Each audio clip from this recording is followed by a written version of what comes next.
Tem uma cena em After Sun, lá pra metade do filme, em que a câmera mostra, ao lado da televisão com os registros que a protagonista tem da viagem que a gente acompanha, uma pilha de livros.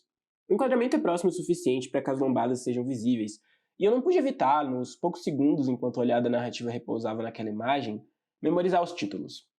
Eu pesquisei quais eram os livros, sobre o que eram, quem eram os autores. Não porque eles pareciam particularmente interessantes, mas porque eu sabia que eles pertenciam a Callum.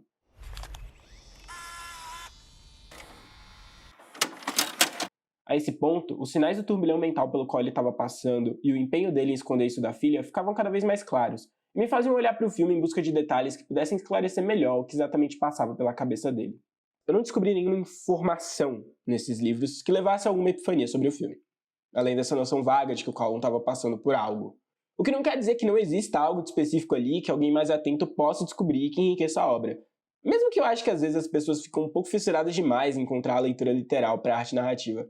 Tipo, eu vi que tem por aí vários artigos e vídeos na IP After Sun explicado, especulando o que exatamente acontece após a cena do aeroporto. É fortemente sugerido que aquela última vez que a Sophie viu o pai, mas os detalhes não são claros, né? Ele morreu? Se sim, ele morreu num acidente repentino ou os problemas de saúde mental chegaram a um ponto crítico e ele se suicidou? Eu não vou nem ir tão longe a ponto de dizer que as respostas para essas perguntas não importam. É claro que sim. Se não por outro motivo, pelo fato de que para muitas pessoas, uma interpretação particular do que aconteceu com o Callum pode pesar muito na maneira como o filme toca elas no nível pessoal. Mesmo assim, eu acho que é necessário reconhecer que essa ambiguidade provavelmente não faz parte da construção do filme por acaso. Que esse movimento de não ter respostas e ter apenas as memórias do que se viveu com o pai antes dele não estar mais lá, de revisitar os momentos em busca de algo que faça aquilo fazer sentido, é a experiência que fundamenta o coração do filme.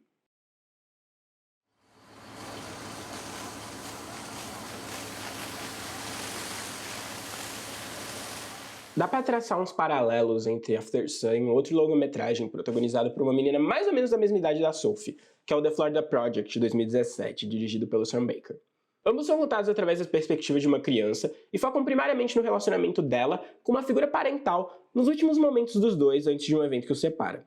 No caso de After Sun, é Sophie e seu pai Callum, em uma viagem de férias em um resort na Turquia. Em The Florida Project, é Mooney e sua mãe Hayley, navegando a pobreza em Kissimmee, nas redondezas de onde fica a Disney.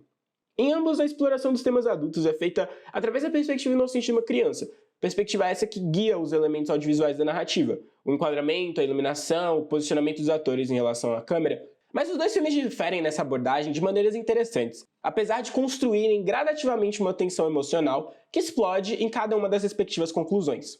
Em The Florida Project, o conflito revolve ao redor do fato que a Mooney está constantemente sendo exposta a situações que ela ainda é muito nova para compreender, e consegue manter sua inocência graças aos esforços da mãe em protegê-la do pior. Ao longo do filme, a gente acompanha a situação das duas ficar cada vez mais crítica. O preço do motel onde elas moram aumenta, uma briga da Hayley com uma amiga faz com que elas percam a comida de graça que ganhavam antes, os guardas da região começam a ser mais rígidos com o comércio informal. Tudo vai escalando até o ponto em que a Hayley é forçada a se prostituir para sustentar as duas, e pouco depois o conselho tutelar vem tirar a Mooney da guarda da mãe. Por mais que tudo isso seja claro e explícito na trama, mesmo para quem está assistindo pela primeira vez, a descrição que eu acabei de fazer não é fiel à jornada emocional pelo qual a gente passa a ver o filme.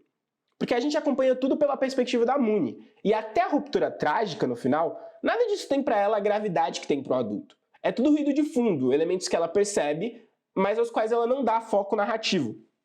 O filme faz questão de pontuar também que não é uma questão necessariamente só de idade. A Mooney tem mais familiaridade com certos aspectos da vida urbana do que outra criança da mesma idade dela, mas de uma origem socioeconômica mais confortável, por exemplo. Tem uma cena em que aparece um casal de turistas brasileiros visitando a Disney no hotel, e a mulher tá fazendo um escândalo por alguma besteira. Tem um paralelo ali em como aquela mulher adulta foi tão mimada que de alguma forma ela é mais uma criança do que a própria Mooney.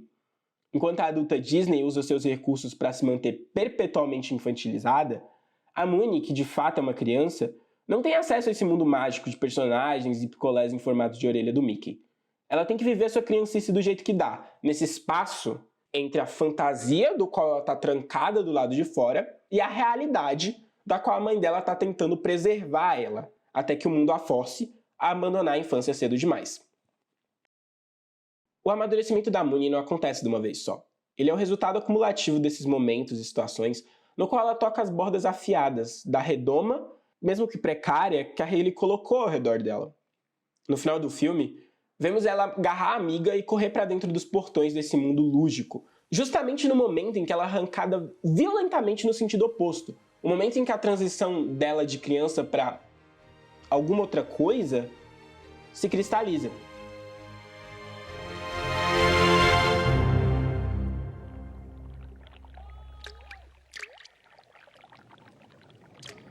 Por um lado, a After Sun tem pontos de contato com Florida Project na dinâmica da personagem, que também está cercada por coisas que ela ainda não tem bagagem suficiente para entender. O filme constrói essa tensão ao redor do peso que o Callum carrega, mas se esforça para esconder da filha. As repetidas menções à idade dele chamam a atenção para o fato de que ele se tornou pai muito novo, e o fato dele não ser casado com a mãe da Sophie nos levam também a especular sobre as circunstâncias em torno do relacionamento que levou a essa gravidez. A preocupação dele em ensinar a menina como se defender, talvez fruto dessas inseguranças em relação à responsabilidade de ser um pai. Mas a montagem também sugere que talvez ele tenha alguma experiência concreta com violência, que informa o que ele tem medo que aconteça com a filha. A gente pode fazer teorias, mas não sabemos de fato. A Sophie não sabe de fato. Onde os filmes se distinguem de forma bastante significativa é que After Sun, mesmo que contado a partir das experiências de uma criança, é uma memória. É a perspectiva da Sophie adulta, olhando para trás e tentando decifrar aqueles momentos de uma década antes. Mais do que as coisas que ela viveu enquanto criança, o que o público acompanha é uma coleção daquilo que ela mais velha identifica como fatos importantes ao fazer a retrospectiva dos fatos. Por exemplo, a gente tem os primeiros contatos dela com pessoas discutindo sexualidade, seu primeiro beijo, e especificamente, a gente vê que após esse beijo, ela observa um casal gay se beijando também. Daí, quando a gente avança para o futuro e vê que a Sophie adulta se casou com uma mulher, dá para entender que aquele detalhe, que talvez tivesse sido esquecido por outra pessoa, é uma peça que ela subjetivamente inclui no resgate que faz a viagem, provavelmente porque ter aquilo no seu imaginário teve alguma importância no processo dela de se descobrir queer. Boys are disgusting. Yeah. E dá uma camada adicional de profundidade nessa rememoração toda que ela está fazendo sobre o pai. Quando uma figura parental não está mais com a gente, podemos nos ver com poucas peças para tentar traçar um retrato de quem eles eram.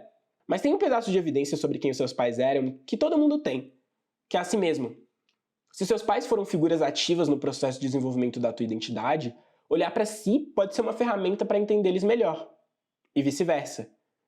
É melancólico ver como a Sophie mais velha fica ruminando os conflitos que ela teve com o pai naquela época, e como a ignorância dela sobre o que passava na mente dele pode ter causado mágoas das quais ela nem fazia ideia.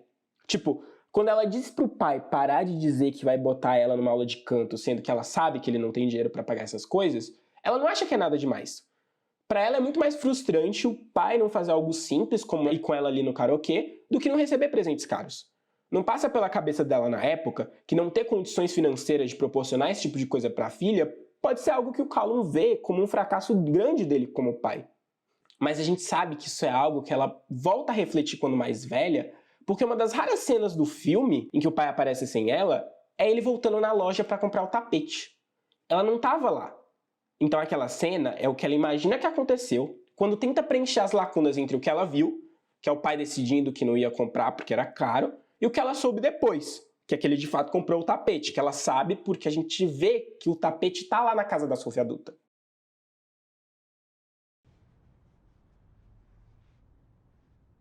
Hey, are you okay? A inclusão dessa cena, assim como as cenas da noite em que ele deixou ela trancada no lado de fora do quarto por acidente, indica a preocupação dela em tentar completar o quebra-cabeça do que ele estava sentindo.